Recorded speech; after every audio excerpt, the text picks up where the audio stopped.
Toshiba hard drive PCB repair. Hard drive PCB failure symptoms. HDD can't spin up. Either no sound or a short, quiet tickling sound can be heard. A burning smell can be sensed coming from the HDD or PCB. Burned components on the PCB. The HDD be connected to wrong power supply. PCB's interface damage. Step 1. Find a replacement PCB. Once you have confirmed that your hard drive failure is caused by the PCB, you can find a replacement PCB and replace it.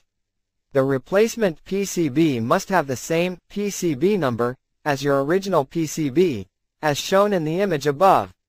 Search with the number on hddzone.com and order it online. Step 2. PCB firmware transfer. The PCB BIOS, as shown in the image above, includes hard drive's unique configuration data, firmware. The hard drive needs this firmware to work. So in most cases, we have to transfer this BIOS chip from the original, bad, PCB to the replacement PCB. Tips. Most of the TV, phone, electronic repair shop can offer this service for just $5 minus 20. The video of swapping the BIOS chip can be found on our YouTube channel. Step 3. Recover and backup data. After receiving the PCB we mailed to you, you can install it yourself, or you can ask a professional to help you.